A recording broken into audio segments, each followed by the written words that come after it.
예, 우리 포항교회 대학부 형제 자매님들 감사합니다. 박수 부탁합니다.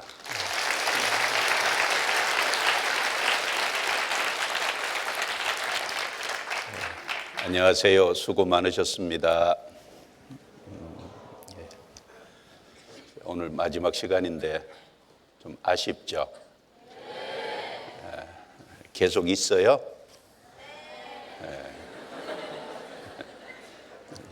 식사는 누가 해주고? 예, 이제 한 5일 정도 우리가 열심히 성경도 배우고 또 개인적으로 준비도 했으니까 이제 영혼을 건지러 가야죠. 예, 같이 기도하시겠습니다. 예.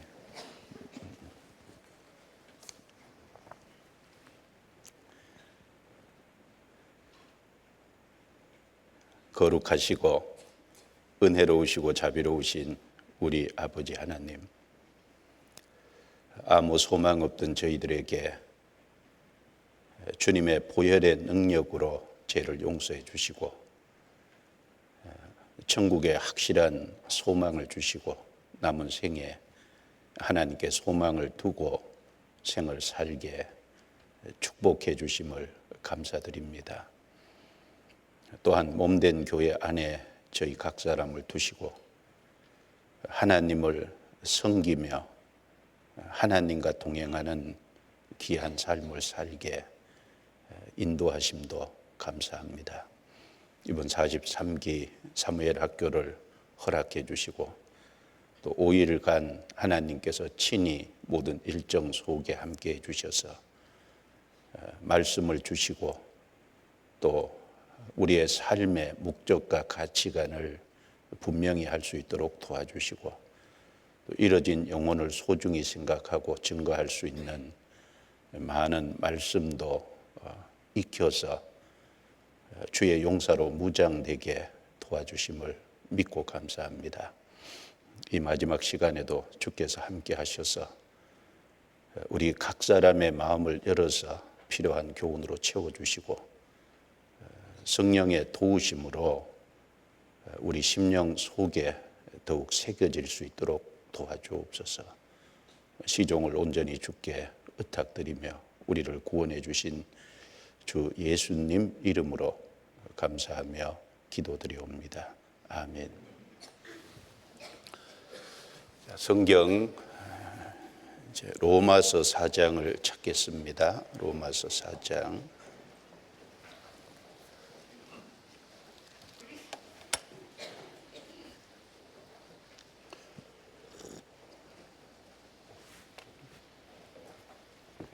로마서 4장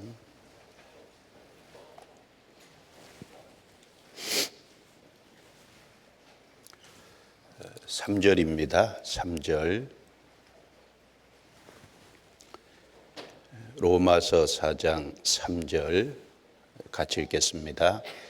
성경이 무엇을 말하느뇨? 아브라함이 하나님을 믿음에 이것이 저에게 의로 여기신 바 되었느니라. 또 한 곳을 찾습니다. 고린도전서 6장입니다. 고린도전서 6장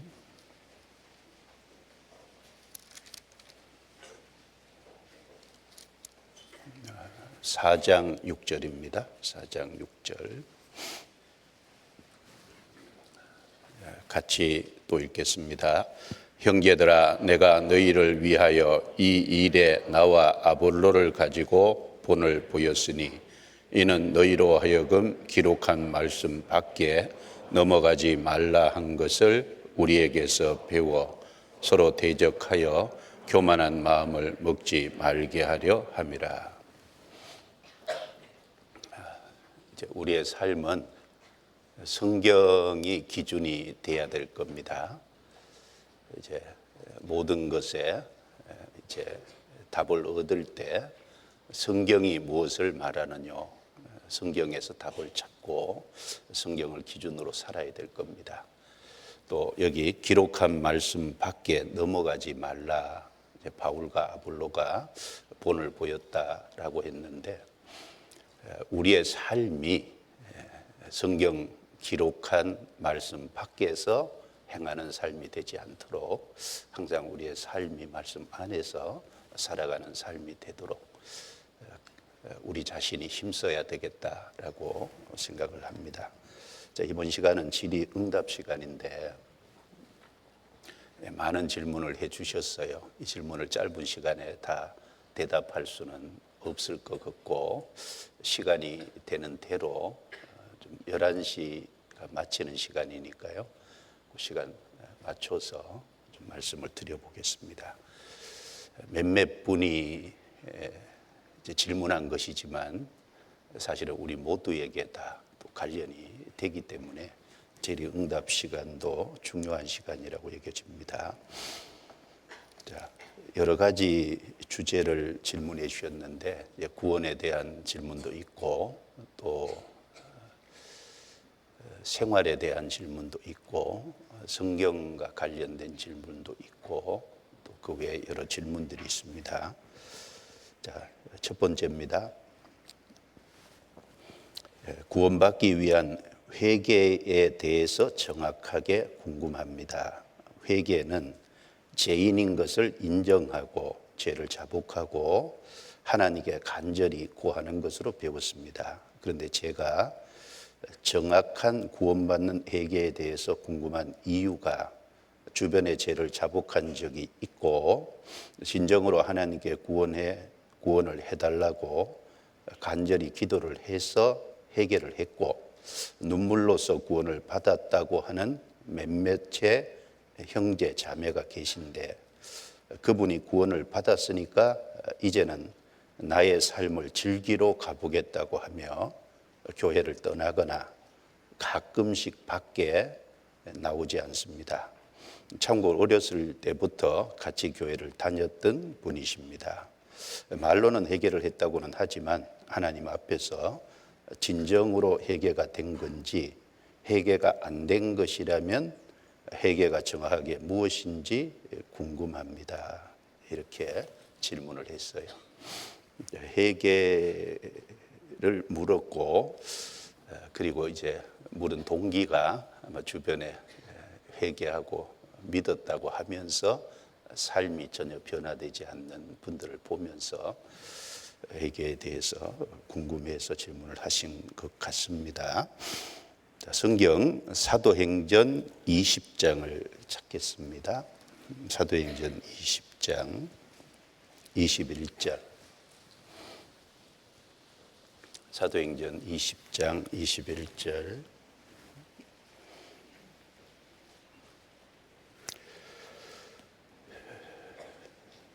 같이 읽겠습니다. 유대인과 헬라인들에게 하나님께 대한 회개와 우리 주 예수 그리스도께 대한 믿음을 증거한 것이라. 이 내용은 바울 사도가 에베소에서 한 3년 전도했는데 그 에베소 장로들을 밀레도로 이제 초청을 해서 그 에베소 장로들 앞에 이제 한 말입니다. 그 내용 속에 에베소 지역에서 3년 동안 가르치면서 가르친 내용을 여기 핵심적으로 딱 두 가지를 얘기했어요. 하나님께 대한 회개와 우리 주 예수 그리스도께 대한 믿음을 증거한 것이라. 여기서 회개는 구원과 관계된 회개입니다. 여기 예수 그리스도께 대한 믿음을 가지면 구원을 받잖아요. 회개와 믿음을 통한 구원입니다. 여기 회개라는 단어를 보면 헬라어로 코이노니아라는 단어를 썼는데 원래 코이노니아라는 단어 자체가 방향을 바꾸다 이제 그 말입니다. 예를 들면 차를 운전하고 가다가 가는 방향이 완전히 반대예요. 그러면 유턴을 하잖아요. 그러니까 가는 방향이 잘못됐기 때문에 유턴하는. 그래서 방향을 바꾸다 이제 이 뜻인데 여기 회개는 대상이 중요하죠. 단순한 그냥 회개가 아니라 하나님께 대한 회개잖아요. 정확하게 하나님께로 방향이 돌아와야 된다 그 말이에요. 그래서 하나님을 등지는 삶이니까 하나님을 등지는 그것의 끝에 멸망이 있다는 걸 알고 정확하게 방향을 바꿔서 하나님께 나오는 것을 가르쳐서 회개라고 하는 겁니다. 그러면 하나님께 대한 회개가 되려면 기본적으로 하나님의 존재가 믿어져야 되잖아요. 그 다음에 하나님 앞에 자기 죄가 인정되고 죄 때문에 그 길을 계속 가면은 결국은 심판받고 지옥 간다는 게 자기 신분과 운명이 인정이 돼야 자기가 잘못됐다는 걸 발견해야 돌이켜서 하나님께로 나올 거 아니에요. 그러니까 회개는 의지적 결단이라고 할 수 있어요. 그러니까 자기 의지를 가지고 잘못을 인정하고 방향을 돌이켜서 하나님께 나온다.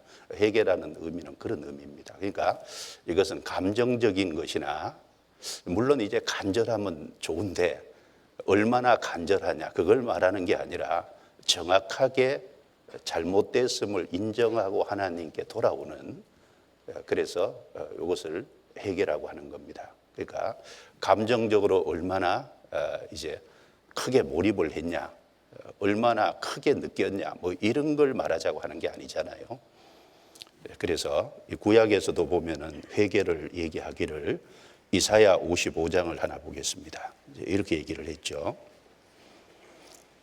이사야 55장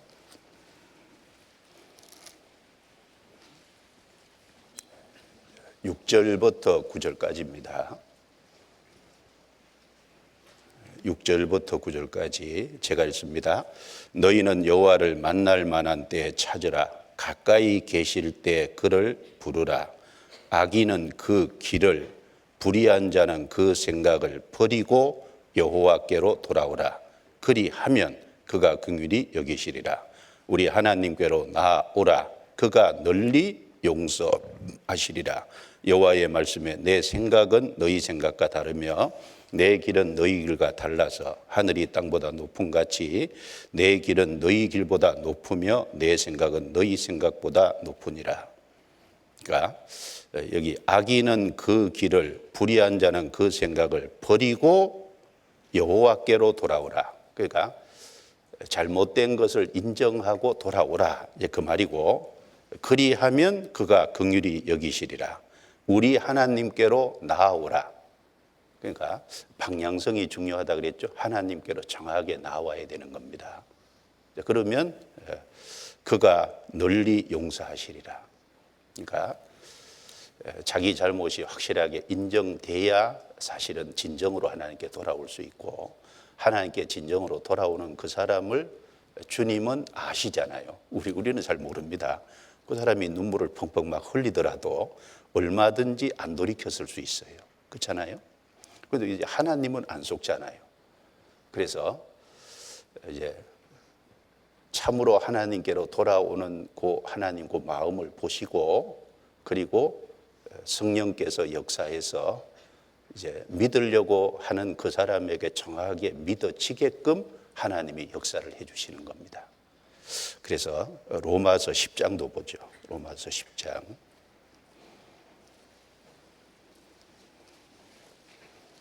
로마서 10장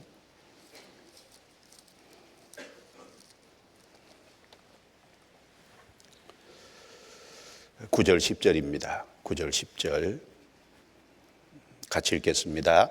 내가 만일 내 입으로 예수를 주로 시인하며 또 하나님께서 그를 죽은 자 가운데서 살리신 것을 내 마음에 믿으면 구원을 얻으리니 사람이 마음으로 믿어 의에 이르고 입으로 시인하여 구원에 이르느니라.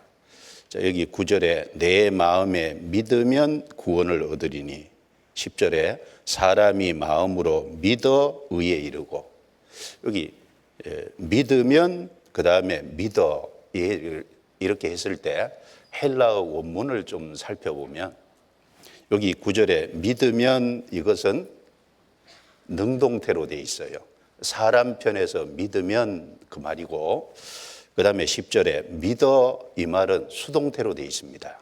하나님께서 믿게 해주시는 것을 얘기하는 거예요. 그러니까 참으로 하나님께로 돌아와서 내가 믿으려고 하는 바른 마음을 가지면 하나님께서 믿게끔 역사해서 도와주시는 겁니다. 그래서 믿으면 그게 아니고 믿어 정말 주님께서 주신 믿음이어야 된다. 그래서 성경에 자주 받은 믿음이라고 얘기하는 거잖아요. 그래서 그러나 이제 회개 자체는 이제 방향을 돌이키는 거고, 방향을 돌이키려면 틀림없이 자기 자신이 잘못된 길을 인정해야 되고, 인정하고 방향을 돌이키는 거니까 자기 의지적 결단이 들어가는 것이 분명합니다. 그래서 그게 회개고, 진정한 회개가 있을 때 성령이 역사해서 믿어지게 하고, 믿어지게 해주신 성령이 그 속에 딱 오시면 거기까지가 구원이 되잖아요. 그런데 이게 진정으로 안 돌이킨 경우는 자기가 내용을 정확하게 알고 믿으려고 하는데 머리로는 이해했는데 마음에 성령의 역사로 말미암아 안 믿어진 거예요. 그래서 그거 좀 차이가 있다는 거 아시면 될 겁니다. 그 다음에 두 번째, 요즘 전도하는 영혼들과의 인간관계에 있어서 어려움을 느끼고 있습니다. 전도를 하는 데 있어서 영혼들과 어느 정도 친해지는 것 가로 열고, 그리스도인과 세상 사람과의 그 적정한 거리는 유지하는 가운데, 즉 친해지는 것이 그 사람의 속마음은 어떤지와 어떤 밭가리를 하면 좋을지 등을 알 수 있는 계기가 된다고 생각하는데요. 저는 이 부분이 잘 이루어지지 않는 것 같습니다. 누군가를 전도를 해야겠다, 전도하고 싶다고 마음은 먹었지만 막상 제가 연락하지 않으면 절대 먼저 연락이 오지 않고, 조금 더 가까워지고 싶어도 거리를 두는 것 같은 그러한 모습들을 보면 나만 친구라고 생각을 하고 있나, 나만 이 사람을, 이 관계를 붙잡고 있나 하는 생각에 어느 순간 힘이 빠집니다. 물론 전도를 하는 입장으로서 제가 먼저 더 그 영혼들을 사랑하고 관심을 가지는 게 당연하다고 할 수도 있지만, 제 주변의 영혼들이 대부분 저런 사람들이다 보니 그냥 인간관계 자체에도 힘이 들어 그냥 혼자가 좋다는 생각을 하게 됩니다. 이러한 상황에 어떤 마음을 가지는 것이 좋을까요?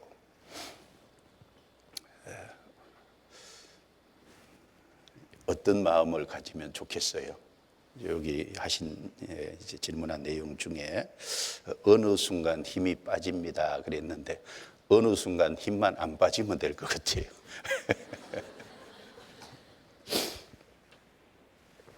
이제 여기 얘기한 대로 이제 구원받은 사람은, 그 하나님이 세상에 두신 것은 구원 안 받은 사람을 전도하기 위해서 두셨으니까, 구원받은 사람이 구원 안 받은 사람과 일정 적절한 관계를 유지하는 가운데 이제 전도하려고 하는 것이 필요하잖아요. 그 적정한 관계라는 것이 공적인 관계입니다. 공적, 운명을 같이 하는 정도의 아주 친밀한 관계가 아니라 공적인 관계에는 유지를 해야 돼요.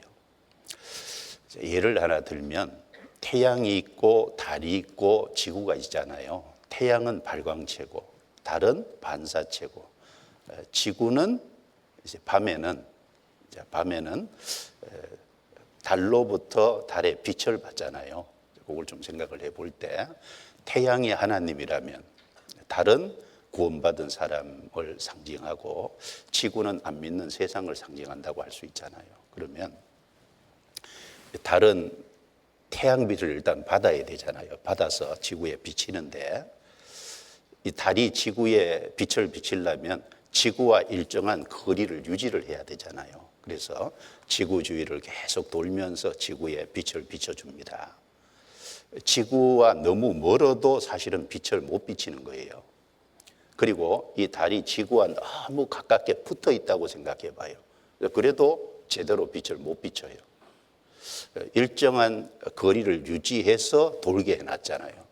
그런 것처럼 우리는 주님의 빛을 받았습니다. 예수님이 세상에 계실 때는 내가 세상의 빛이라 그랬고, 예수님이 가신 이후에 예수님의 생명을 받은 우리가 이제 너희는 세상의 빛이라고 했으니까 우리는 주님께로 빛을 받아서 이제 이 세상 사람들에게 빛을 비춰야 되는데, 그러려면 안 믿는 사람하고 적정한 거리가 필요한 거예요. 적정한 공적인 관계를 가지면서 계속 달이 지구 주위를 맴돌면서 빛을 비치듯이 여기 안 믿는 불신자 적정한 거리를 유지하는 가운데 계속 접촉하면서 뭔가를 전하고 빛을 비칠 수 있을 겁니다. 또 하나 이제 교훈을 이제 받을 수 있는데, 구약의 가나안 땅 정복할 때 첫 번째 성이 여리고성 전투잖아요. 여리고성 전투할 때 어떻게 했어요? 여리고성 주위를 맴돌았잖아요. 근데 맴돌 때 어떻게 했습니까? 제일 앞에 번개가 앞선 거예요. 그리고 그 뒤에 이스라엘 백성이 뒤따랐습니다. 그러니까 여리고성이 안 믿는 불신자라고 해보자 그 말입니다. 그러면 말씀이 맨 앞에 내세우고 백성은 이제 말씀을 뒤따라서 계속 여리고성 주위를 맴돌았잖아요. 하루에 한 바퀴 돌고 오고, 그 다음 날 또 한 바퀴 돌고 오고, 6일 동안 계속 그렇게 하고 7일째 결정적인 순간에는 7번을 돌고 고함을 지르니까 무너져 내렸잖아요. 그것처럼 우리가 불신자 주변에 맴도는 겁니다. 그렇죠? 계속 맴돌고 그래 타이밍을 보는 거죠. 그리고 결정적일 때는 7바퀴 도는 게 뭐예요? 7은 완성 숫자니까 결정적일 때는 딱 뭔가 푸시를 해야 되겠죠. 그러면 딱 낚아챌 수 있을 거예요. 무너뜨릴 수 있을 겁니다. 그 이제 공적인 관계가 필요한데 그러려면 이게 시간도 필요하고, 그러려면 마음도 줘야 되고, 그러려면 상당한 수고가 필요할 거예요. 그렇죠? 그래서 어느 순간 힘만 안 빠지면 된다니까요.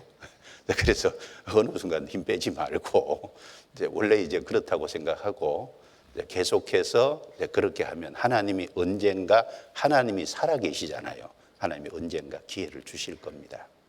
그래서 고린도전서 9장을 한번 보세요. 고린도전서 9장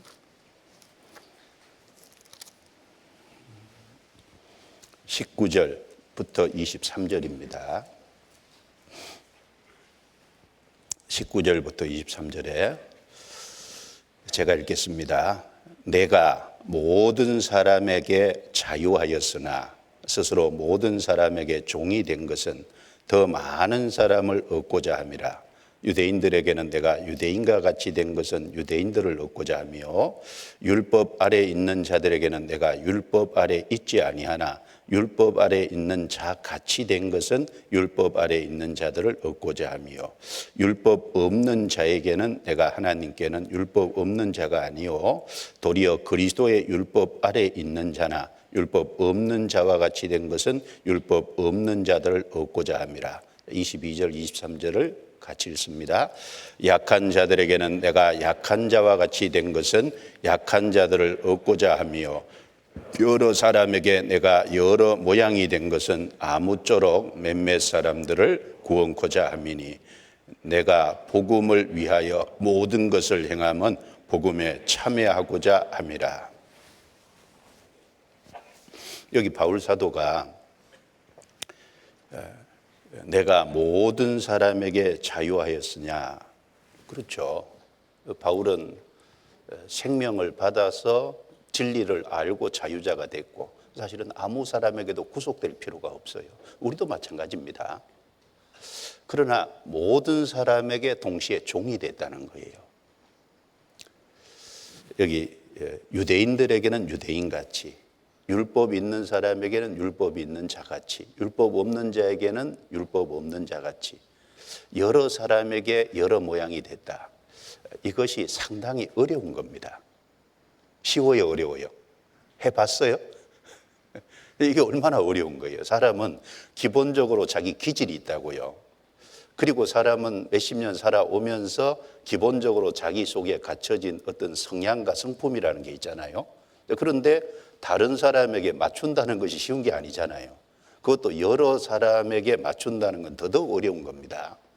그러니까 이게 이제 기본적으로 섬기는 자세니까 이렇게 하기 위해서는 마음을 낮춰야 되고, 이렇게 하기 위해서는 이게 이제 에너지가 들고 수고가 들고 희생이 되는 거예요. 그래서 여기 이제 어쨌든 그냥 혼자가 좋다는 생각을 할 수 있죠. 그래서 우리가 구원 안 받았으면 그래도 돼요. 요즘 이제 홀로족이 많은데, 그런데 구원 받은 사람은 주님께 받은 사명이 있으니까 그러면 안 되잖아요. 그래서 이제 어쨌든 공적인 관계를 유지하면서 실망치 말고 꾸준히 하시면 좋겠다 싶습니다. 그리고 다른 질문입니다. 교회에 대해 거부감을 가지는 친구가 있습니다. 성경 이야기를 처음 할 땐 재미있게 듣다가 교회라는 이야기를 듣고는 그 후 전도를 할 때마다 주제를 넘기려 합니다. 친구가 어떤 주제를 흥미있어 하고 관심 있는지 이젠 잘 모르겠습니다. 어떻게 입을 열고 주제를 꺼내야 지혜롭게 친구의 거부감을 줄이고 전할 수 있을까요? 편지나 선물도 줬지만 성경 배워보자는 편지 내용만 들으면 귀를 닫아버립니다. 그러니까 나름대로 할 것을 다 했어요. 다 했는데 성경 배워보자는 얘기만 하면은 귀를 탁 닫았고 딱 이렇게 선을 딱 긋는 것 같습니다. 어떻게 하면 좋아요? 이제 일단은 갈라디아서 6장 9절에 보면은 우리가 선을 행하되 낙심하지 말지니 피곤하지 아니하면 때가 이름에 거두리라. 사실은 전도하는 것만큼 선이 어디 있어요? 한 사람을 이제 영원한 천국으로 생명을 영원히 길게 하는 거잖아요. 의사가 사람을 고쳐서 몇십 년 길게 살게 했다. 그런데 우리는 전도하면은 그 사람 생명을 영원히 길게 하는 거지 않습니까? 그 사실은 가장 큰 선이잖아요. 근데 선을 행하다 낙심하지 말지니, 왜 이 말을 했냐면은 낙심할 수 있는 상황이 얼마든지 오니까 낙심하지 말지니 피곤하지 아니하면, 그 다른 번역에 보니까 포기하지 아니하면이라는 뜻이더라고요. 내 편에서 포기해버리면 사실은 끝나는 거잖아요. 포기하지 아니하면 때가 이름에 거두리라. 내가 포기 안 하면 누가 거둬요? 하나님이 거두시잖아요. 그러니까 그래서 이제 공적인 관계를 아까처럼 계속 유지하면서 이런 경우는 나름대로 해볼 것을 다 해본 거니까 전도할 때는요, 항상 막 내가 매달리는 식으로 이렇게 내가 막 이렇게 찰거머리처럼 붙는 식으로 막 하는 것도 필요하지만 어떤 사람에게는 좀 이렇게 가까이 갔다가 약간 멀어졌다가 가까이 갔다가 약간 멀어졌다, 이런 것도 필요해요. 필요하고, 그리고 전도받는 사람 편에서 항상 좋은 건 아니잖아요. 그 학생이나 옆에 있는 사람이 인생의 어려움을 느낄 때가 있어요. 그러니까 내가 기도를 하고 관심을 갖고 계속 공적인 관계를 전도하려고 기회를 보면 하나님께서 딱 어려운 시기를 주셔서 타이밍을 딱 전도할 수 있는 타이밍을 주시거든요. 그때가 사실은 딱 전도할 수 있는 좋은 기회예요. 그래서 실망치 말고 해보시면 좋겠고요. 네 번째, 안녕하세요. 저는 전도할 때 이 사람을 잃을 것에 대한 두려움은 없습니다. 어차피 전도하기 위해 맺는 관계이기 때문입니다. 하지만 그럼에도 불구하고 전도할 때 담대하게 말하지 못하는 저를 보게 됩니다. 제가 담대히 말하지 못하는 이유는 십자가를 부끄러워하기 때문일까요? 하나님을 부끄러워하기 때문일까요? 그리스도인으로서 너무나도 죄송스럽고 부끄럽지만 이럴 때는 어떻게 해야 하는지 여쭤보고 싶습니다. 감사합니다. 이제 아마 전도하고 싶은 간절한 마음은 있는데 이제 사람을 잃을 것에 대한 두려움은 없는데 그런데 담대하게 안 된다는 거예요. 그러면 이제 이런 마음 태도가 십자가를 부끄러워하기 때문이냐, 하나님을 부끄러워하기 때문이냐, 이 마음을 제가 이 질문 한 분의 마음을 정확하게 모르니까 뭐라고 대답하기는 어려운데 아마 구원받은 사람은 십자가를 부끄러워는 안 할 겁니다. 그리고 구원받은 사람은 하나님이 자기 영혼을 건져주셨으니까 아마 이제 하나님 자체를 부끄러워하는 것은 아닐 거예요.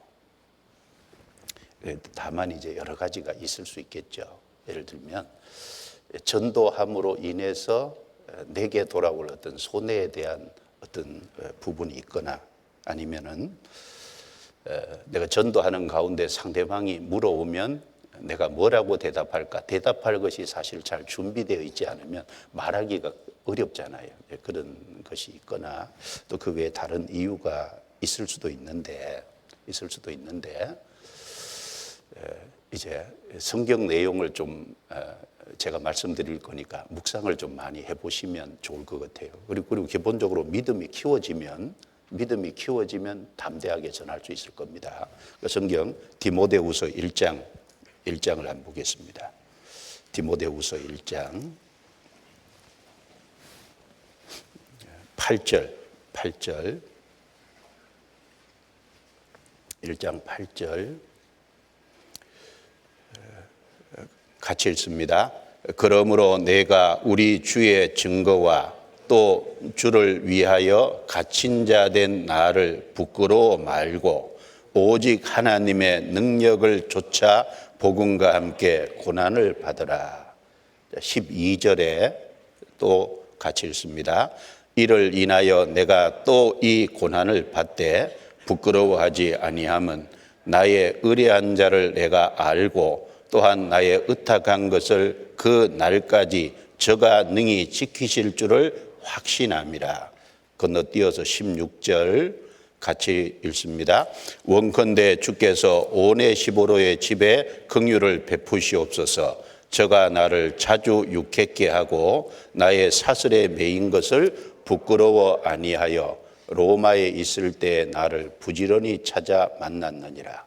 여기 세 구절을 읽었는데 8절에도 갇힌 자 된 나를 부끄러워 말고 12절에도 내가 또 이 고난을 받되 부끄러워하지 아니함은 그 다음에 16절에도 나의 사슬에 매인 것을 부끄러워 아니하여 8절에는 디모데에 대한 권면이고 16절은 오네시보로라는 사람에 대한 이야기고 12절은 바울 자신에 대한 얘기입니다. 이제 바울이 복음 전하다가 로마 옥중에 갇혔잖아요. 그러면 이 사람들은 이제 바울을 가까이 하면 내게 손해가 올까봐 그러니까 바울을 멀리 하려고 하는 것이 있을 수 있잖아요. 사실은 그게 부끄러워하는 거죠.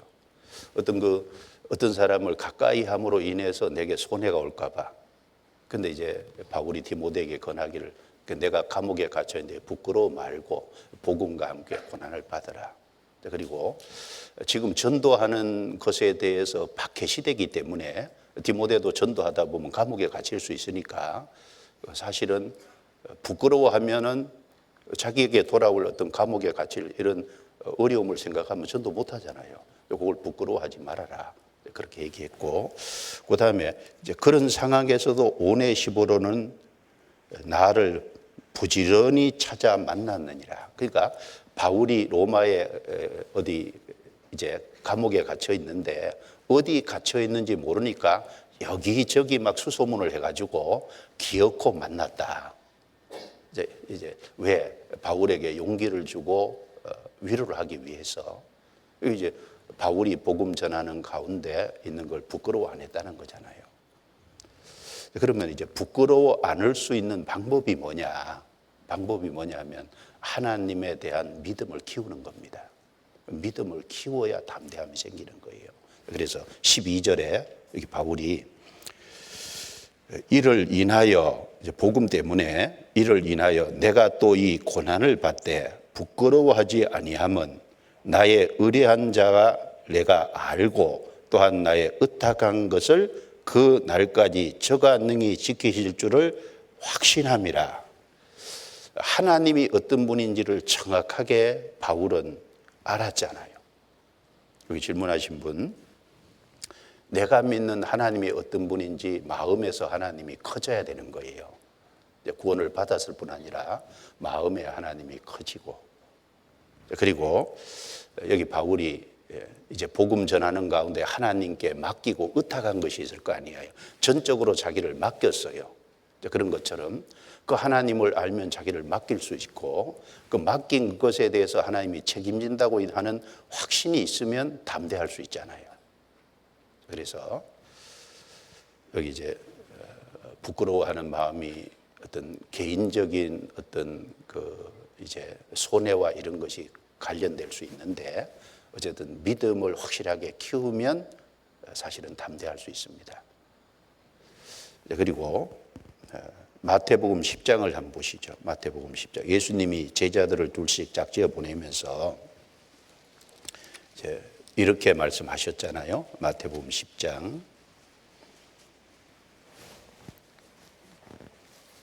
마태복음 10장 24절.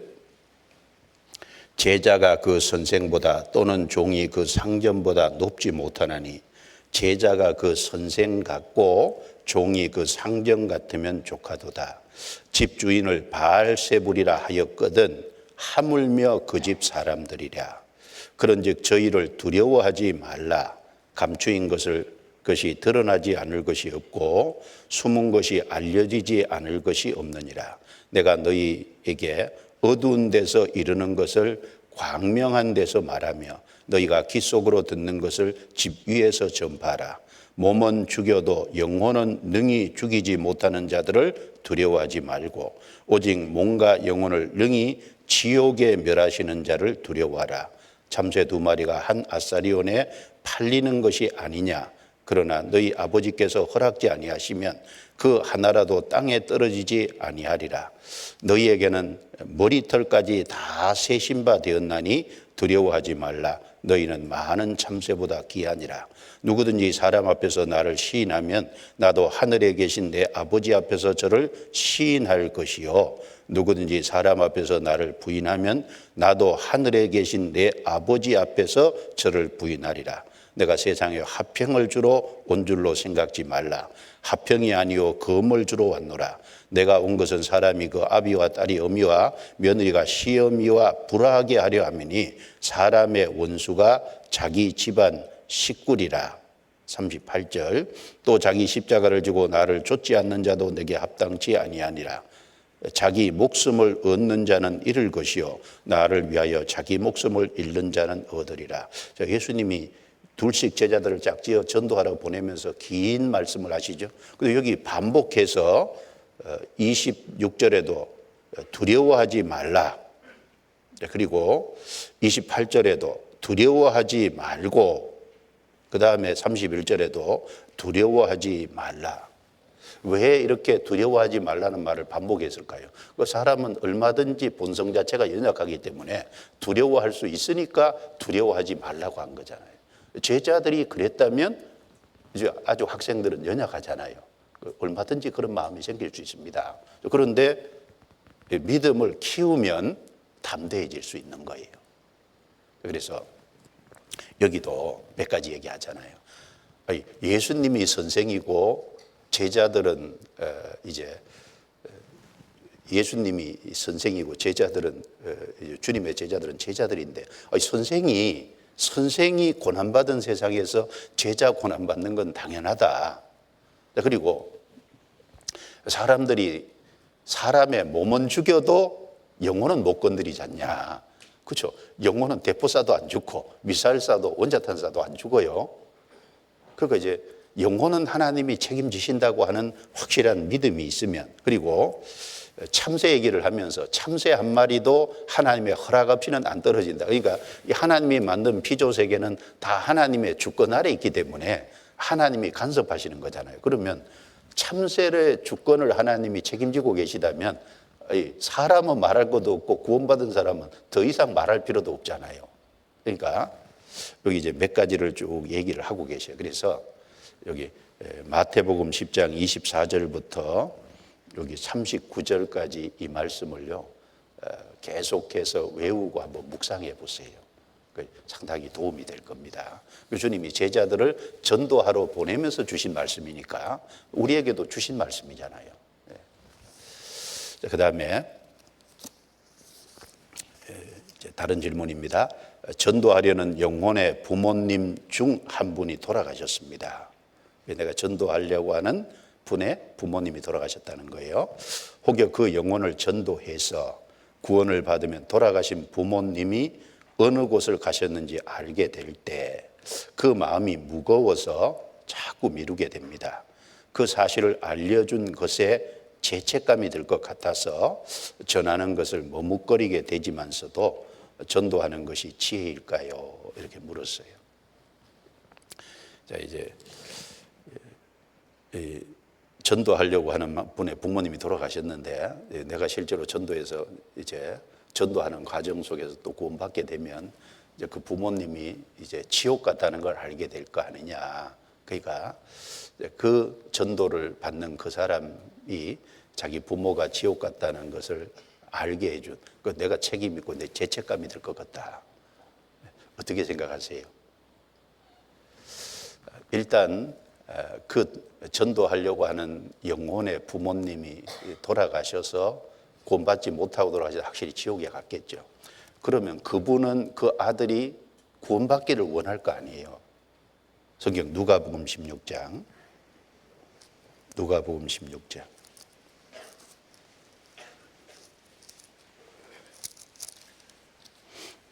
16장 27절 28절입니다. 제가 읽습니다. 누가복음 16장 27절. 가로되 그러면 구하노니 아버지여 나사로를 내 아버지 집에 보내소서. 내 형제 5이 있으니 저희에게 증거하게 하여 저희로 이 고통받는 곳에 오지 않게 하소서. 여기 부자와 나사로 얘기인데, 부자가 자기가 지옥에 들어가서 너무너무 고통스러우니까 이제 부탁을 하는 거잖아요. 내 형제 5이 있는데 제발 좀 전도하게 해서 이 고통받는 내가 와 있는 이곳에 들어오지 않게 하소서. 그러니까 지옥 간 사람은 자기가 가까이 아는 사람이 지옥 오는 걸 원치 않을 거예요, 기본적으로. 그러니까 이제 전도하고자 하는 그 영혼에 돌아가신 부모는 지옥에 갔을지라도 그 아들이 이제 지옥에 오는 걸 원치 않을 겁니다. 그리고 이런 어디에 가셨는지 죄책감이 알게 해준 것에 죄책감이 들 것 같다. 이거 사람의 생각이에요. 하나님의 일을 먼저 생각해야지 사람 생각을 하면은 아무것도 못해요. 성경 마태복음 16장 넘겨보겠습니다. 마태복음 16장 23절 24절.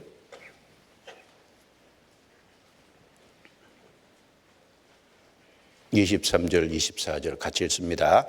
예수께서 돌이키시며 베드로에게 이르시되 사단아 내 뒤로 물러가라.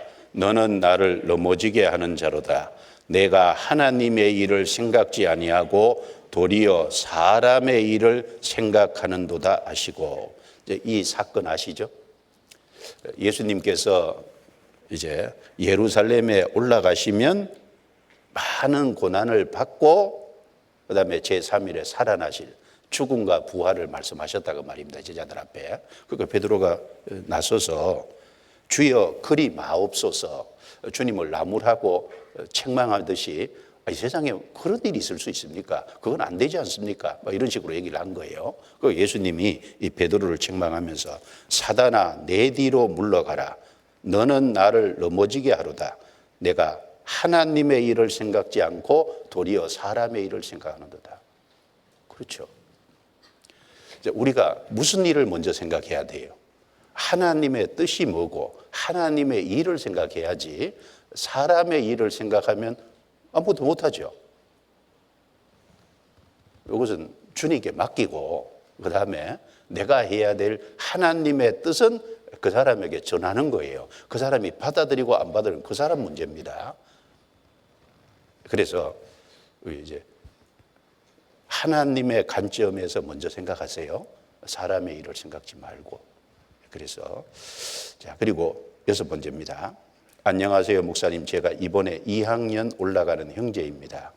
전공이 여학생이 압도적으로 많은 학과인데 무슨 학과일까? 예. 교회에서 이성과 어울리지 말라고 하시는데 어떻게 기준을 세워 거리를 두어야 할지 고민입니다. 조언 부탁드립니다. 예, 디모데후서 2장을 한번 찾아보죠. 디모데후서 2장.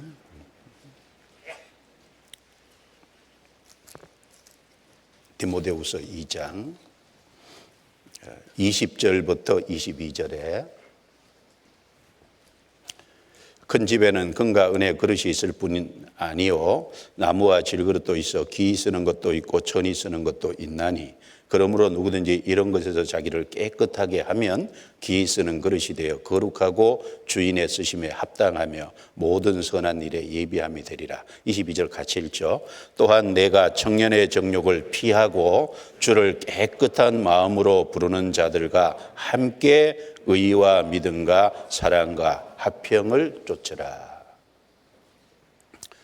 여기 이제 쓰임 받기 위해서는 두 가지가 필요하죠. 첫 번째는 깨끗하게 구별돼야 되고, 두 번째는 예비한 그릇, 깨끗한 그릇, 준비된 그릇을 쓰십니다.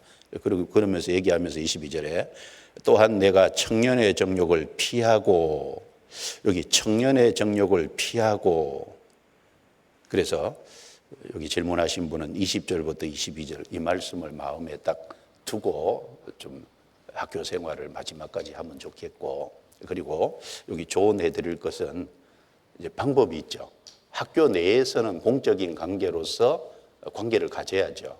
그런데 학교 밖에서 안 만나면 돼요. 그렇죠? 뭐 어려운 거 아닙니다. 학교 밖에서 만나면 곤란하잖아요. 피하라 그랬으니까. 같이 있으면서 피해야지 그게 아니라 아예 같이 안 있으면 돼요. 그렇죠? 그래서 그렇게 하시면 될 거라고 생각합니다. 그다음에 성경에서 예수님이 자기 십자가를 지라고 하셨는데 자신의 십자가가 정확히 뭘까요? 주가 지신 십자가는 세상 죄와 핍박이 함께 있었을 텐데 저는 죄를 사해 줄 수 없으니 그리스도인으로서 받는 고난과 핍박을 지고 그리스도인의 길을 가는 것을 말씀하시는 걸까요? 그러니까 주님의 십자가를 지고 주님을 따라오라고 하셨는데 자신의 십자가가 뭐냐 이렇게 물었어요. 십자가는 한마디로 고난과 희생을 말하는 거예요. 고난과 희생입니다. 두 글자로 얘기를 할 수 있습니다. 성경 요한복음 12장입니다. 찾아봐요. 요한복음 12장 24절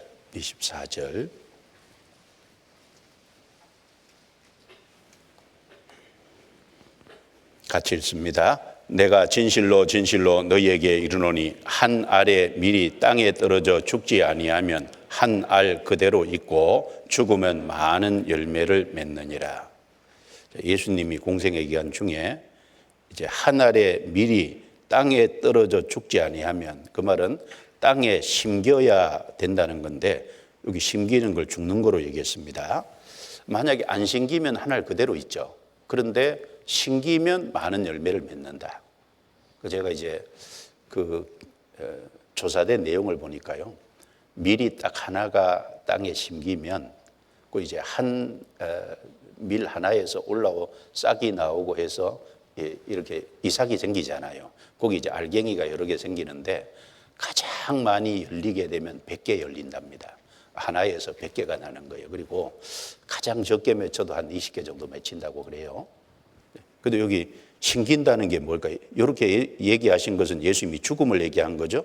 건너뛰어서 32절, 33절 같이 읽겠습니다. 내가 땅에서 들리면 모든 사람을 내게로 이끌겠노라 하시니 이렇게 말씀하시면 자기가 어떠한 죽음으로 죽을 것을 보이심이로라.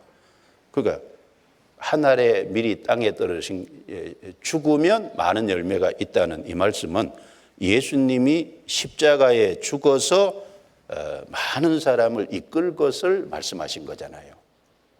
그러니까 죽는다는 건 뭐예요?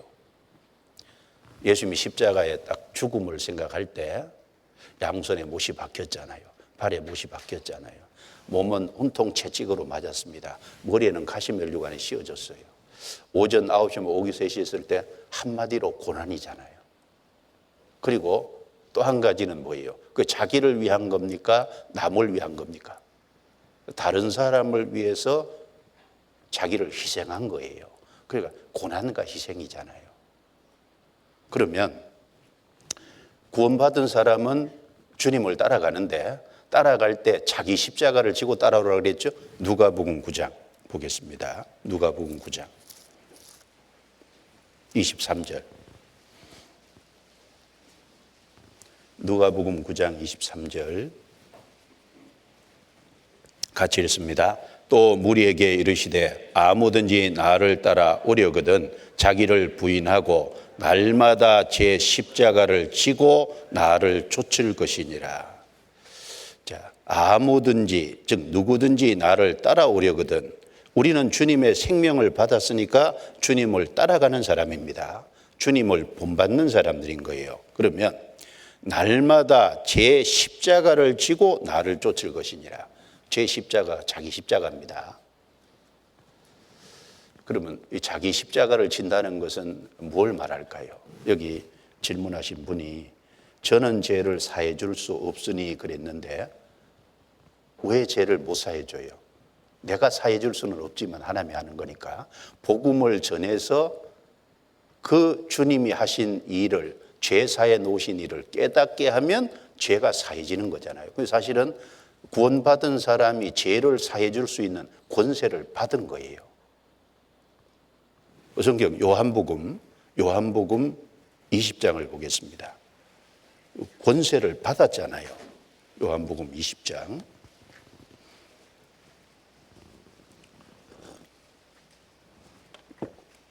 요한복음 20장 21절.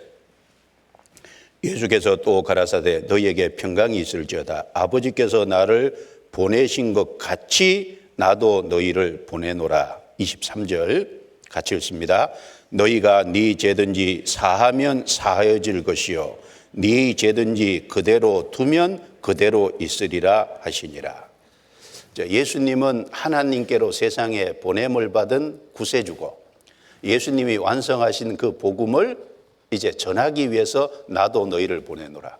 구원받은 사람은 세상으로 보냄을 받았고 하는 일이 뭐냐? 죄 사해 주는 걸 하는 거예요. 너희가 네 죄든지 사하면 사해질 것이고 그대로 두면 그대로 있으리라. 천주교에서는 이걸 어떻게 얘기하냐면 천주교는 죄를 지으면 신부 앞에 가서 고해성사 하잖아요.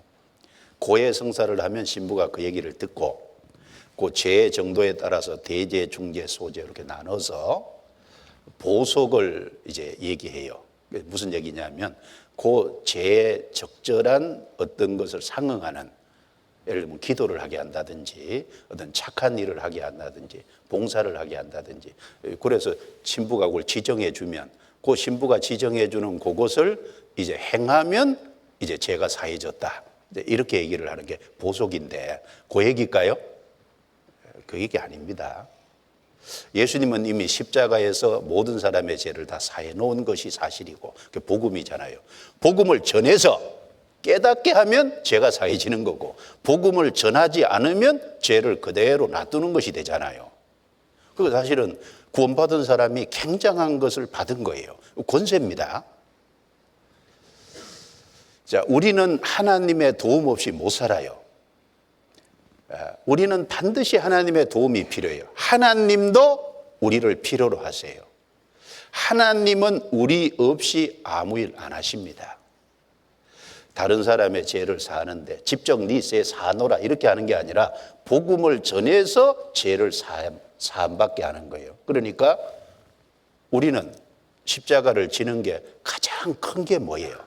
바로 우리도 복음을 전하는 가운데 죄를 사함받은 걸 깨닫게 하는 그 일을 하는 가운데 받는 핍박과 고난, 그것을 위해서 희생하는 그게 십자가잖아요. 성경 볼까요? 고린도후서 4장.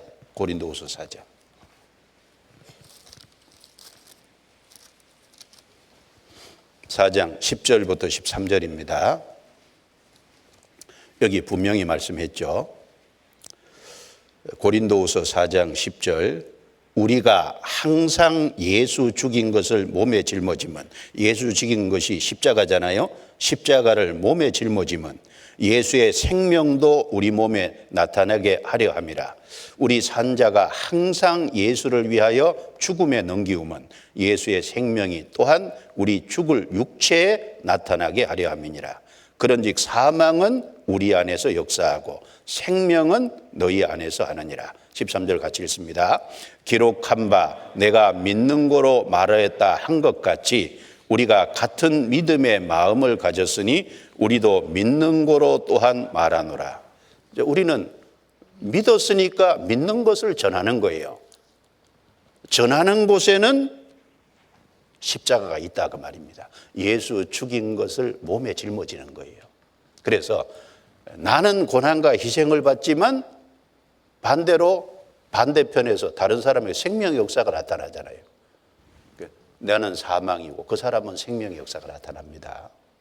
그러니까 주님 십자가를 지고 이제 따른다고 할 때 자기 십자가 중에 여러 가지가 있겠지만 가장 큰 것은 주님이 우리를 구원하기 위해서 십자가를 지셨듯이 우리에게도 죄사함의 권세를 주셨으니까 그 복음을 전해서 구원받아 죄가 사해지는 하나님의 아들로 삼는 그걸 위해서 고난받고 희생하는 것.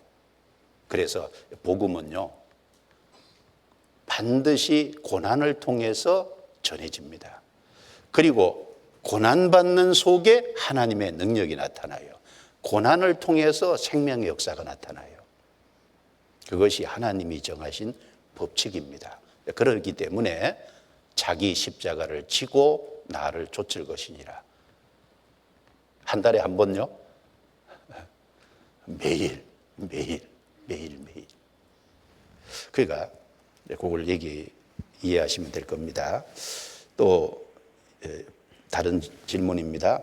히브리서 6장 4절부터 6절에서 타락한 자들은 다시 새롭게 하여 회개케 할 수 없다고 하시고 마태복음 12장 30절 31절에 성령 해방죄를 지은 사람은 용서 못 받는다고 하시는데 예수님께서 용서 안 해주신 죄는 없는데 왜 이렇게 말씀하신 건가요? 성령 회방죄나 히브리서 6장에 나온 타락한 자들을 예수님의 피를 끝까지 믿지 않는 사람이라고 보면 될까요? 아니면 이 세상에 회개해도 구원 못 받는 사람이 있다는 것인가요? 자, 히브리서 6장 찾아보겠습니다. 히브리서 6장.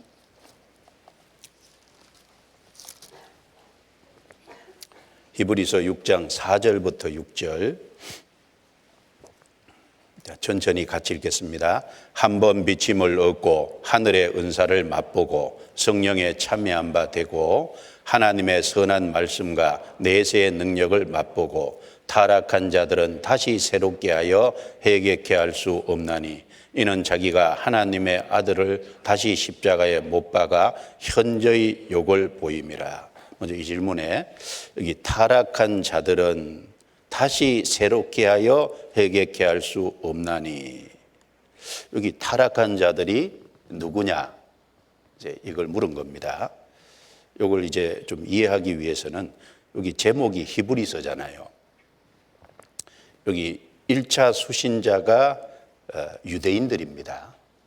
그러니까 이제 제자들이 전도할 당시는 신약과 구약의 과도기잖아요.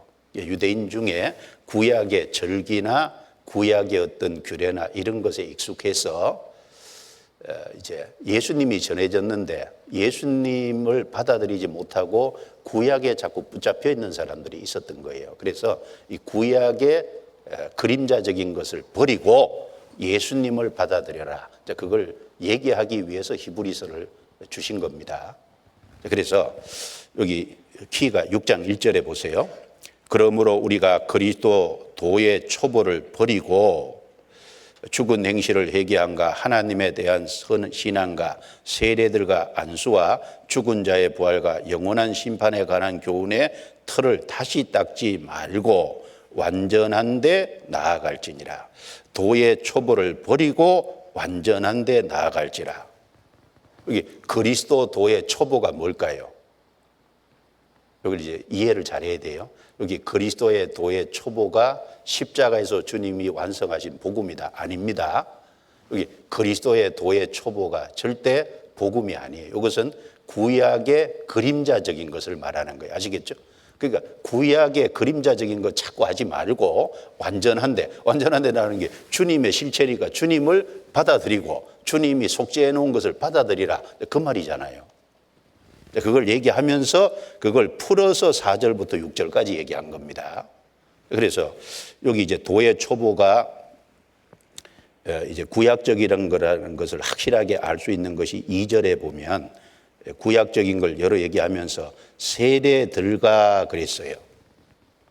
자, 신약의 세례들입니까? 세례 단수입니까? 신약의 세례가 여러 가지예요? 세례가 한 가지예요? 답을 안 하네. 그래서 이제 에베소서 4장에 보면 세례도 하나요 그랬잖아요.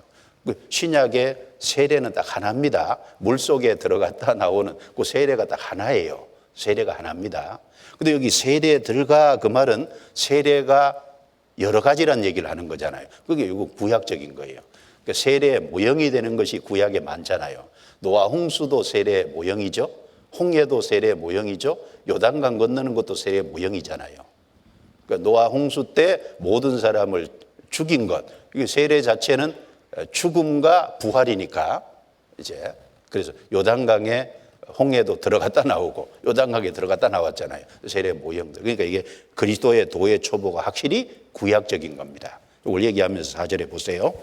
한 번 비침을 얻고, 이거 유대인들 입장에서 생각을 하면 금방 이해가 돼요.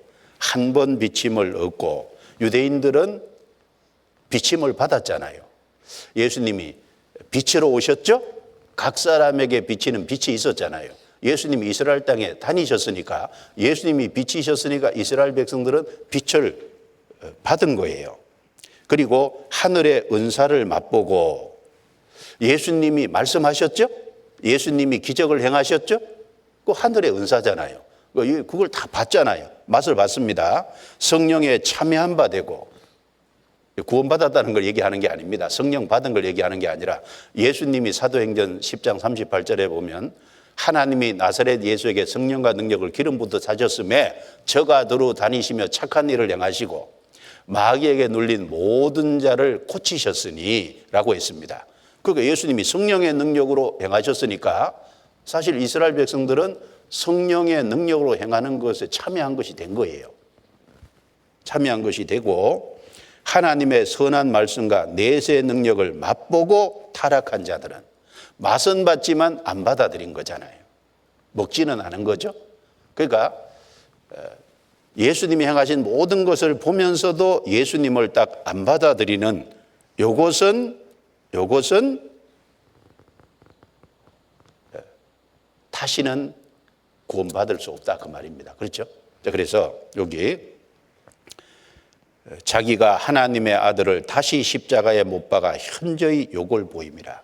그래서 예수님이 행하신 것을 다 보고 이루신 것을 보고서도 그걸 끝까지 안 받아들인다면은 그것은 예수님을 십자가에 다시 못 박는 죄와 같은 거고, 이것은 멸망이 될 수밖에 없다. 그러니까 구체적으로는 예수님을 안 받아들이는 사람을 얘기하는 겁니다. 이해되시겠죠? 이걸 이제 이해할 때 구원받았는데 잘못해서 다시 회개할 수 없다, 이제 그런 말이 아닙니다. 이해를 잘해야 될 거예요. 그리고 마태복음 12장입니다. 이거 중요하죠? 마태복음 12장.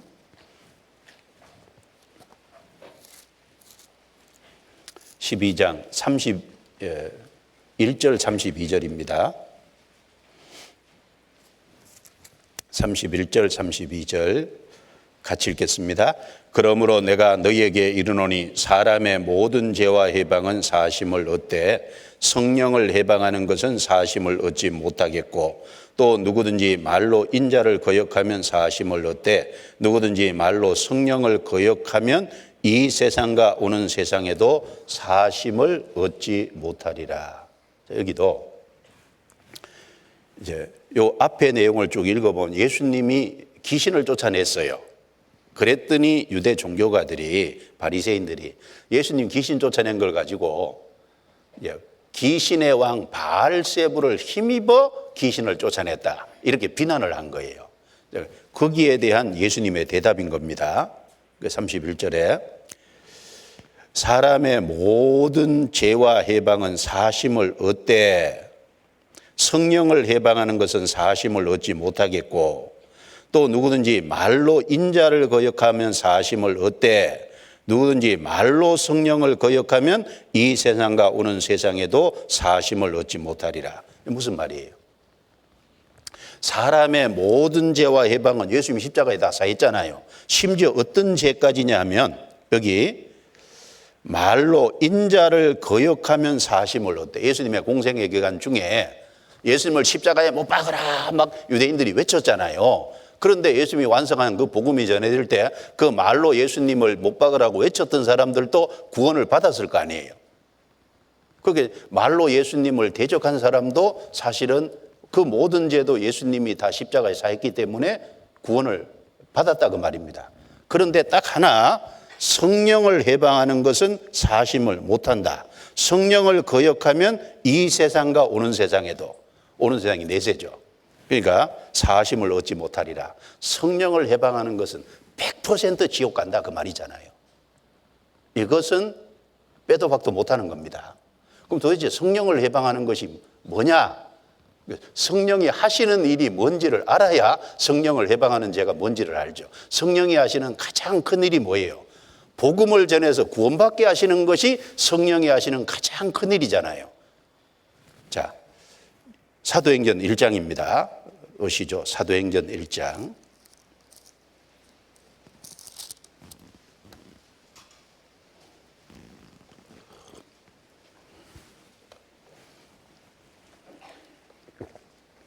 사도행전 1장 8절 같이 읽겠습니다.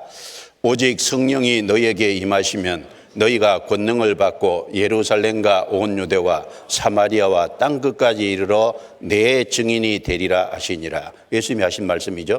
성령이 오시면 내 증인이 되리라. 성령의 가장 주도적인 일은 예수님을 증거해서 예수님이 제사했다는 것이 전해질 때 그걸 마음에 믿게 하는 게 성령의 역사입니다. 그러니까 성령 해방제가 뭐예요? 고의적으로 예수님이 복음을 완성하시고 죄를 해결해 놓은 그걸 안 받아들이는 게 성령 해방제예요. 이해하시겠죠? 그러니까 구원받은 사람은 성령 해방제에 걸릴 수가 없어요. 구원 안 받은 사람이 성령 해방제에 걸리잖아요. 그리고 또 하나, 성령 해방제가 이게 하나님의 역사가 확실한데 이게 하나님의 역사가 아니라 사단의 역사라고 얘기하는 게 이게 성령 해방제잖아요. 예수님이 하나님의 능력으로, 성령의 능력으로 귀신을 쫓아냈는데 귀신의 왕 바알세불을 힘입어서 귀신을 쫓아냈다고 얘기했잖아요. 하나님의 역사를 사단의 역사로 돌렸다가 말입니다. 지금도요, 우리 가운데 하나님의 역사가 나타나는데 2단이고 3단이고 막 얘기하잖아요. 그 사실은요, 성령 해방제입니다. 사실은 큰 죄에 걸리는 거예요. 그건 영원히 사심을 얻지 못하겠고 그랬잖아요. 그러니까 여기 히브리서 6장 내용이나 히브리서 마태복음 12장 내용은 이제 구원받은 사람이 잘못했을 때 또 회개하는 이제 성령 해방제 이런 게 얘기 아니고 안 믿는 불신자 얘기입니다. 안 믿는 불신자. 그래서 이해하시면 될 겁니다. 그리고 다른 질문입니다. 세상에 죄가 들어온 때는 아담과 하와가 선악과를 먹었을 때라고 알고 있습니다. 그때 시기 질투 등 온갖 더러운 마음들이 생긴 것인데 하와를 선악과로 유혹한 타락한 천사는 어떻게 하나님보다 더 높아지고 싶다는 마음을 갖게 된 것인가요? 그렇다면 천사들은 매 시간 자유의지를 갖고 죄를 짓지 않도록 노력하고 있는 것인가요? 이제 여기 순서를 조금 오해하신 것 같아요. 여기 이제 세상에 죄가 들어온 때가 아담과 하와가 선악과를 먹었을 때는 확실하게 맞죠.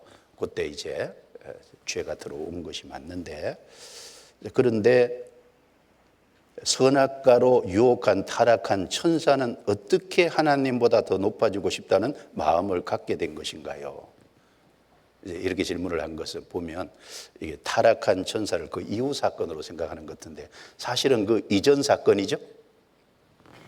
그래서 이사야 14장 12절부터 15절에 보면 이제 타락한 천사 중에 이제 루시퍼죠. 그리고 그 밑에 3분의 1. 그래서 하나님의 영광을 탐내서 내가 북극 지폐 산 위에 자정하리라. 가장 높은 구름에 올라 지극히 높은 자와 비기리라. 이렇게 이제 탐내서 반역을 했는데 그러다가 쫓겨났잖아요. 그리고 그 이후에 하나님께서 세상을 창조하셨잖아요. 창세기 1장 태초에 하나님이 천지를 창조하시니라. 그 이후입니다. 그래서 창세기 1장 내용을 보면 하나님이 첫째 날 빛이 있으라 좋았더라. 셋째 날 좋았더라. 넷째 날 좋았더라. 다섯째 날 좋았더라. 여섯째 날 심히 좋았더라. 창세기 1장 읽어보세요. 좋았더라 그런데 둘째 날은 좋았더라는 말이 없어요. 왜 그럴까요? 이 지구를 창조하는 그때 마귀가 딱 지구에 주둔한 거예요. 그래서 둘째 날은 좋았더라는 말이 없습니다. 그러면 기록하는 기자가 빼먹었을까? 아니에요. 하나님이 좋아할 수 없어요. 마귀가 딱 주둔했으니까. 그래서 에베소 6장 12절에 이제 하늘에 있는 악의 영이라 그랬고 에베소서 2장 3절에는 공중에 권세 잡은 자다. 마귀를 그렇게 얘기했어요. 그리고 아담에게 하나님이 얘기했죠. 선악을 알게 하는 나무 실과는 먹지 마라. 먹는 날에는 정령 죽으리라. 그래서 에덴 동산의 모든 것을 지키게 하시고 그 말을 하셨어요. 지키라는 것은 침입자가 있기 때문이죠. 마귀가 침입자로 들어와 있기 때문에 지키라고 하신 거예요. 그리고 하나님이 사람을 만드신 목적은 하나님의 사랑의 짝으로 그리고 하나님의 영광을 주시기 위해서요. 마귀는 하나님의 영광을 범했잖아요. 그런데 마귀가 범했던 그 하나님의 영광을 사람에게 주시려고 만드신 겁니다. 그러면 조건이 있어요. 하나님의 영광을 범하다 쫓겨난 마귀의 시험을 통과한 자에게 사람에게 그걸 주려고 만드신 겁니다. 그러니까 선악을 알게 하는 나무 실과는 먹지 마라. 그 말은 마귀에게 먹으라는 시험을 할 것이 이미 전제되어 있는 거예요. 그러니까 순서적으로 사탄이 먼저 범죄한 겁니다. 왜 범죄했냐? 하나님이 이 세상을 만들어서 다스리기 이전이니까 사탄이 영혼 속에 언제 시점에 만들어진지 모르겠지만 하나님이 만만해 보인 거예요. 그러니까 하나님께 대들었잖아요. 만만해 보이니까. 그래서 쫓겨났는데 그런데 지금 그럼 범죄하지 않는 천사들은 여기 질문이 매 시간 자유의지를 갖고 죄를 짓지 않도록 노력하고 있는 것인가요? 그러니까 천사가 타락했다는 것은 천사에게도 자유의지를 줬고 아담이 타락했다는 건 아담에게도 자유의지를 줬는데 지금 범죄하지 않은 천사들에게도 자유의지가 있다는 얘기냐? 있죠. 그러면 매 시간 자유의지를 갖고 죄를 짓지 않도록 노력하고 있는 것인가요? 지금 있는 타락하지 않은 천사들은요 반역을 못할 겁니다. 왜냐하면 하나님께서 세상을 창조해서 세상을 창조해가는 그 속에 하시는 일을 지금 다 보고 있잖아요. 그리고 타락한 천사들이 어떤 존재도 다 보고 있기 때문에 지금 있는 천사들은 타락하지 않은 천사들은 자유의지가 있지만 범죄 못할 거예요. 그래서 하나님이 교회를 통해서 천사들을 가르치고 있잖아요. 한번 보세요. 성경 고린도전서 11장입니다. 11장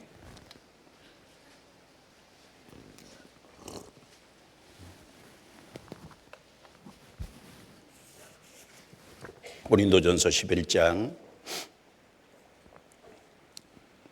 10절입니다. 10절 같이 읽겠습니다.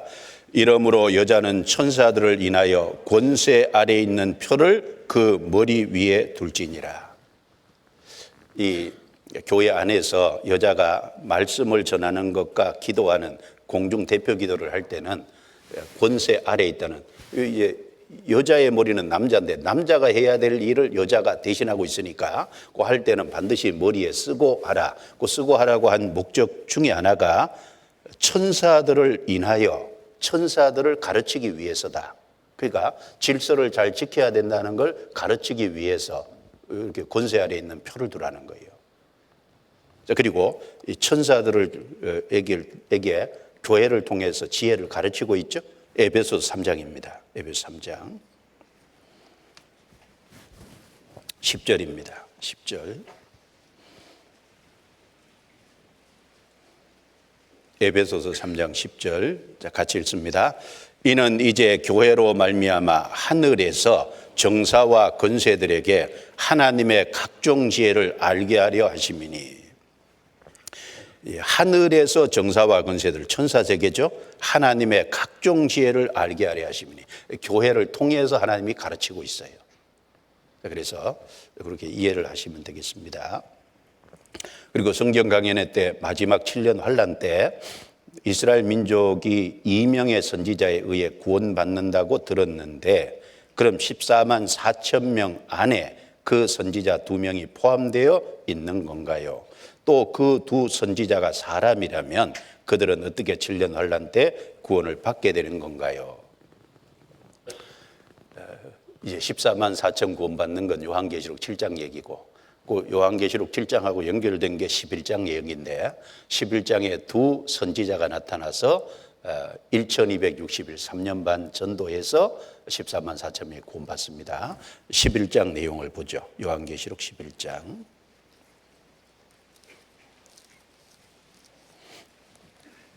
요한계시록 11장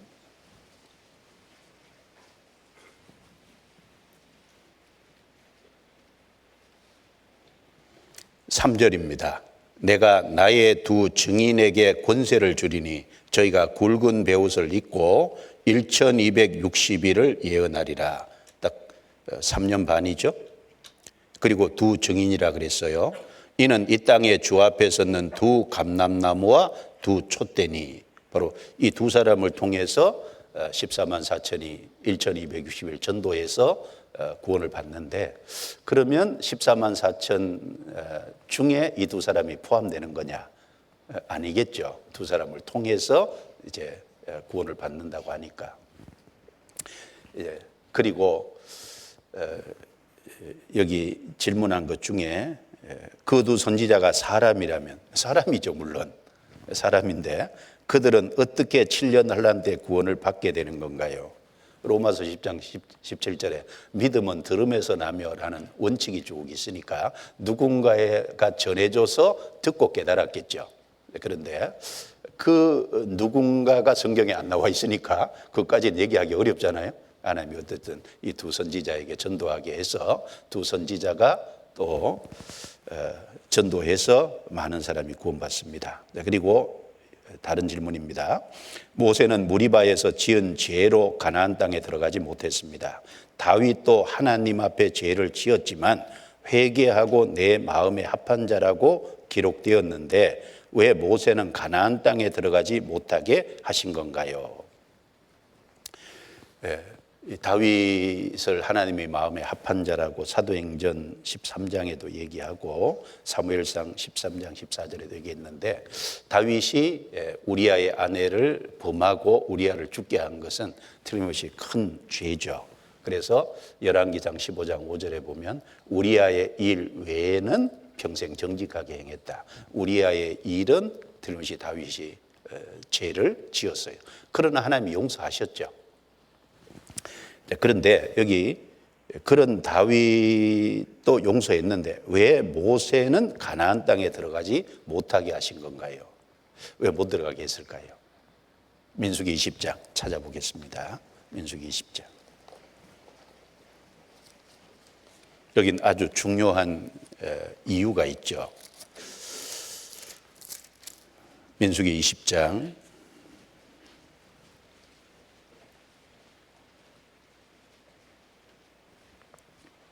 8절입니다. 8절. 지팡이를 가지고 내 형 아론과 함께 회중을 모으고 그들의 목전에서 너희는 반석에게 명하여 물을 내라 하라. 내가 그 반석으로 물을 내게 하여 회중과 그들의 짐승에게 마시울지니라. 모세가 그 명대로 여호와의 앞에서 지팡이를 취하니라. 모세와 아론이 총회를 그 반석 앞에 모으고 모세가 그들에게 이르되 패역한 너희여 들으라. 우리가 너희를 위하여 이 반석에서 물을 내랴 하고 그 손을 들어 그 지팡이를 반석을 2번 치매 물이 솟아 많이 솟아나오므로 해중과 그들의 짐승이 마시니라. 여호와께서 모세와 아론에게 이르시되 너희가 나를 믿지 아니하고 이스라엘 자손의 목전에 나의 거룩함을 나타내지 아니한 고로 너희는 이 총회를 내가 그들에게 준 땅으로 인도하여 드리지 못하리라. 자, 여기에서요, 하나님이 모세에게 명하기를 명하여 물을 내라 그랬어요. 지팡이는 들고 가지만 쳐서 물을 내라고 한 게 아니라 명하여 물을 내라고 했어요. 그런데 여기 모세가 크게 잘못한 것이 두 가지죠. 하나는 명하여 물을 내라 그랬는데 반석을 지팡이로 두 번이나 때렸어요. 자, 이것은 여기 믿지 아니하고, 아니 명해도 물이 나오는데 모세는 때려야 물이 나올 것처럼 생각을 한 것 같습니다. 이게 불신이거든요. 그리고 두 번째는 우리가 물을 내랴 하나님의 거룩함, 하나님의 영광을 범하는 죄를 지은 거예요. 그래서 가나안 땅에 못 들어갔다라고 얘기한 겁니다. 자, 이 말씀대로 하나님의 영광, 하나님의 거룩함을 범하는 것이 큰 죄가 된다는 걸 우리에게 가르쳐 주는 겁니다. 그것 때문에 못 들어갔어요. 그리고 또 한 가지 중요한 게 있죠. 모세는 율법을 받은 대표예요. 율법. 자, 율법을 행해서 천국에 가는 게 아니라 율법은 죄를 깨닫게 하고 죄인의 신분과 죄인의 운명, 심판받는다는 걸 알게 해주기 위함인데, 자, 율법을 통해서 천국 못 들어가는다는 것을 가나안 땅에 못 들어가게 하심으로 교훈하시기 위한 것도 있을 겁니다. 그러나 가나안 땅에 못 들어갔다고 해서 천국 못 들어간 건 아니죠. 가나안이 천국의 그림자니까. 모세 천국은 확실히 갔잖아요. 그리고 이 잘못한 것에 대해서 다윗이 용서를 받았듯이 모세도 잘못한 것을 분명히 깨닫고 용서를 받았겠죠. 그러나 교훈은 하나님의 영광을 범하는 것이 큰 죄가 된다는 것, 그리고 율법을 통해서는 천국에 갈 수 없다는 것을 분명히 가르쳐주고 있습니다. 그리고 다른 질문이에요. 로마서 12장 3절에 보면 믿음의 분량대로라고 나와 있는데, 신앙 생활은 자기의 한계를 깨나가며 하는 것이라고 배웠는데, 믿음의 분량대로 해야 한다는 말씀을 배울 때마다 상충되는 것 같아 헷갈립니다. 자, 로마서 12장 3절을 보시죠. 로마서 12장 3절.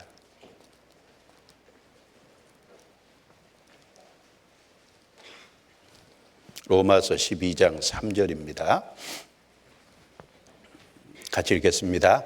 내게 주신 은혜로 말미암아 너희 중 각 사람에게 말하노니 마땅히 생각할 그 이상의 생각을 품지 말고 오직 하나님께서 각 사람에게 나눠 주신 믿음의 분량대로 지혜롭게 생각하라.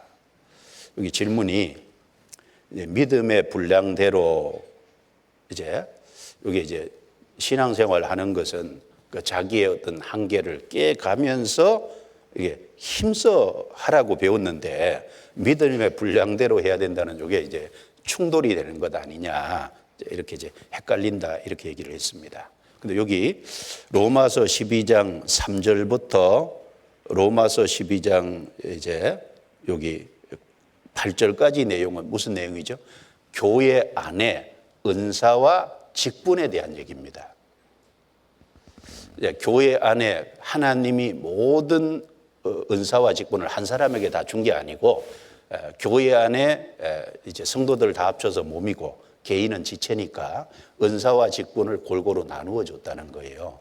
그 나누어 줬으니까 그 나누어 준 은사와 직분 얘기를 하면서 믿음의 분량대로 지혜롭게 생각하라, 이렇게 말씀을 했잖아요. 그러니까 이것은 교회 안에 교회 생활을 할 때 내가 할 수 없는 것을, 내가 위치가 아닌데 굳이 하려고 하는 것은 여기 분량을 넘어서는 거잖아요. 주님이 주신 직분과 위치가 있는데, 은사와 직분이 있는데 그것조차도 안 하려고 하는 것은 불순종이잖아요. 이거 지나치는 것은 교만이 되고 안 하는 것은 불순종이 되고, 교회 안에 하나님이 구원을 각 사람을 했으면 각 사람이 해야 될 분량과 위치가 있을 거예요. 그걸 따라서 지혜롭게 할 때 교회가 평안이 있고 힘써 하나로 나아갈 수 있잖아요. 그러나 개인 신앙 생활을 할 때는 내 시간을 들이고 물질을 들이고 이런 개인적인 것을 얘기할 때는 자기의 한계를 깨뜨리면서 하는 것이 맞죠. 힘써서 하려고 하는 것이, 더 하려고 하는 것이 마땅할 겁니다. 그래서 이건 믿음의 분량대로 강조한 것이 교회 안에 하나님이 각 사람의 믿음의 분량도 아시고, 그러니까 적절하게 주신 은사와 직분 얘기를 하면서 그 안에 그걸 벗어나지 마라, 그 얘기를 한 겁니다. 이해되시겠죠? 자, 다른 질문입니다. 목사님, 신앙생활 하고 있는 한 자매입니다. 제가 궁금한 것은 천국에 갔을 때 정말 부끄러움이 없는지, 슬픈 마음이 없는지에 대해 질문드리고 싶습니다. 성경에 따르면 천국에 가면 기쁨만이 존재하고 슬픈 일이 없다고 하는데, 그리스도인들도 결국 죄에 따라 책망도 받는데 그 기억을 가지고 천국에 가면 마냥 행복할 수만은 없는 것 아닌가요? 또 한, 저는 가족 중에 구원받지 못한 가족이 있는데 결국 주님께서 이루어 주실 것이라는 것은 알지만 13년째 가족이 다 함께 전도하고 있지만 마음 문이 열리지 않을 뿐 아니라 오히려 더 엇나가고 있습니다. 주님 오실 때까지 구원받지 못할 영혼 중 하나인가 하는 안타깝고 슬픈 생각도 듭니다. 우리가 천국에 가게 된다면 주변 지인들이 지옥에 가게 되었을 때 우리는 그 지인들에 대한 안타까운 기억조차 사라지는 것인가요? 그래서 기쁨만이 가득한 것일까요? 자, 일단은 주님께서 명확하게 얘기하시기를 요한계시록 21장 한번 보세요. 요한계시록 21장 1절, 또 내가 새 하늘과 새 땅을 보니 처음 하늘과 처음 땅이 없어졌고 바다도 다시 있지 않더라. 여기 새로운 하늘과 새로운 땅이라고 할 때 여기 새롭다는 그 헬라어 단어가 두 가지거든요. 하나는 카이노스고 하나는 네오스입니다. 네오스라는 그 단어는 시간적으로 많이 지나서 이제 새롭다, 시간적인 간격 얘기해 놓은 거고, 그 다음에 카이노스는 질적인 것의 차이를 얘기하라. 여기서는 카이노스가 쓰였어요. 그러니까 이 세상과 천국은 질적으로 완전히 다르다 그 말입니다. 질적인 차이가 있잖아요. 내가 육체를 입고 땅에 사는 거하고 주님 오실 때 주님처럼 완전히 변화된 몸을 입고, 변화된 몸을 입는다는 건 몸만 바뀌는 게 아니잖아요. 지정의가 싹 바뀌는 거니까. 그래서 완전히 변화돼서 주님 안에 가는 거하고 완전히 질적인 차이가 있잖아요. 그 질적인 차이가 있기 때문에 4절에 이렇게 얘기한 거잖아요. 모든 눈물을 그 눈에서 씻기심에 다시 사망이 없고 애통하는 것이나 곡하는 것이나 아픈 것이 다시 있지 아니하리니 처음 것들이 다 지나갔음이로라. 그 여기 분명히 얘기하기를 애통하는 것이나 곡하는 것이나 아픈 것이 다시 있지 아니하리니, 없다 그 말이잖아요. 애통한, 슬픈 게 없다는 얘기죠. 그러니까 완전히 바뀌는 거예요. 그래서 이제 우리가 주님이 되는 건 아니지만 주님이 나를 아신 것처럼 내가 온전히 알고 우리가 주님의 형상을 잊고 주님을 만나는 겁니다. 신령한 세계에 실제 사는 거예요. 그래서 시편 16편 11절에 보면 주의 앞에는 기쁨이 충만하고 영원한 즐거움이 있나이다. 영원한 즐거움이라고 얘기했잖아요. 그래서 이제 여러 가지 것들이 우리가 이 땅에서는 생각할 수 있지만 그 땅에서는 죄성을 가진 인간의 입장에서 생각되는 것도 많이 있을 거예요. 그런데 그때는 주님처럼 완전히 변화되기 때문에 이제 완전히 성경에 얘기한 그대로 될 겁니다. 그러니까 우리가 육체를 입고요, 신령한 세계를 생각한다는 게 한계가 있어요. 완전히 벗어나면 정말 엄청난 것이 될 겁니다. 걱정하지 마세요. 예. 땅에 있을 때 최선을 다하면 되겠습니다. 이거 참 제가 말이 더뎌가지고요. 예. 이거 제가 준비는 다 했는데 더 이상 하면 원망 들을 것 같아. 원망 들을 것 같아. 마칠 시간에 마쳐야죠.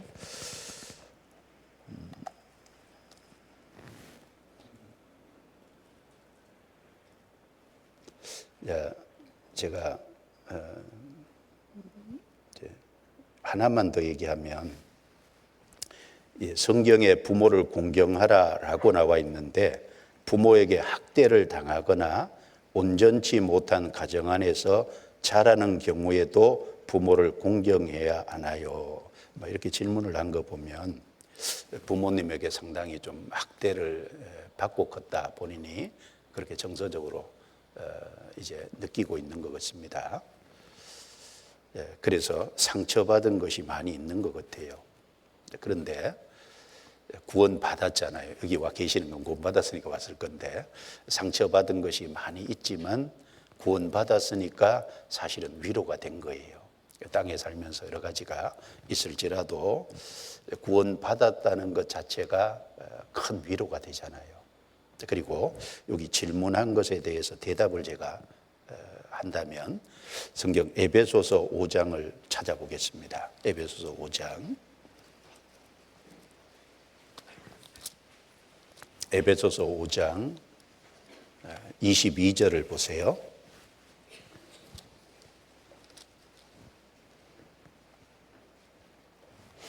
에베소서 5장 22절. 아내들이여 건너뛰어서 25절. 남편들아 건너뛰어서요 6장 1절. 자녀들아 건너뛰어서 4절. 또 아비들아 건너뛰어서 5절에 종들아, 그 다음에 또 건너뛰어서 9절에 상전들아. 여기 순서를 한번 봐요. 남편들아, 아내들이야 이렇게 얘기한 게 아니죠. 아내들아, 그 다음에 남편들아, 그 다음에 자녀들아, 부모들아, 그 다음에 종들아, 상전들아. 뭘 생각하게 합니까? 그러니까 순종할 위치에 있는 사람을 먼저 거론을 한 거예요. 만약에 이걸 거꾸로 거론했다고 보세요. 남편들아, 아내들아, 부모들아, 자녀들아, 상전들아, 종들아 이렇게 거론을 해놓으면 어떤 문제가 생길까요? 여기 부모가 부모다워야지 이런 생각을 하잖아요. 남편이 남편다워야지 이렇게 생각을 하죠. 그 다음에 상전이 상전다워야 상전에게 순종할 거 아니냐 이렇게 생각하잖아요. 그런데 이걸 거꾸로 해놓은 것이 왜 거꾸로 해놨을까요? 순종할 위치에 이제 있는 사람을 먼저 거론한 것은 위에 남편이 잘해주건 못해주건 상관없이, 부모가 잘했건 못했건 상관없이, 상전이 잘했건 못했건 상관없이 하나님이 주신 그 위치 안에서 위치 속에서 위치에서 행할 도리를 다하라 이렇게 말하는 거잖아요. 그러니까 부모가 잘해주면 참 감사하죠. 그런 가운데 자랐으면 더 좋겠지만 그렇지 못하고 좀 학대받고 어려움을 겪었어도 구원받았으니까 큰 위로가 된 거고, 이제 그럼에도 불구하고 우리는 주님의 큰 사랑을 받았으니까 그 자녀라는 위치에서 자녀라는 위치를 하나님이 주신 거니까 나도 언젠가는 내 밑에 또 자녀 둘 거 아니에요. 그렇죠? 그 자녀, 내 자녀가 부모에게 순종하기를 원하듯이 마찬가지로 부모가 잘못해 줬다고 할지라도 부모에게 순종하고 공경하는 것은 그건 하나님의 뜻입니다. 아시겠죠? 그거는 그렇게 이해를 해야 될 거예요. 네. 자, 여기까지 하겠습니다. 기도하겠습니다. 하나님 감사합니다. 이번 43기 사무엘 학교를 허락해 주시고 또 사무엘 학교를 통해서 많은 말씀을 주시고 또 말씀으로 무장하고 준비할 수 있는 귀한 기회를 주신 거 참으로 감사드립니다. 이제 말씀으로 무작한 주의 용사들이 이제 캠퍼스로 돌아가서 실제 이루어진 영혼을 건지고 세우는데 하나님이 귀하게 사용해 주시고 또 담대하게 하나님의 말씀을 전할 수 있도록 도와주옵소서.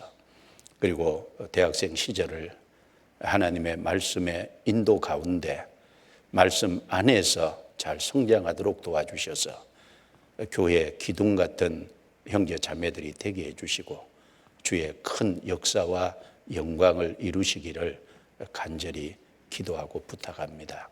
한 사람 한 사람 붙잡아 주시고 가는 길에 삶의 여정 속에 은혜로 주님의 말씀으로 이끌어 주옵소서. 모든 것을 주님께 의탁드리며 우리를 구원해 주신 주 예수님 이름으로 감사하며 기도드리옵니다. 아멘.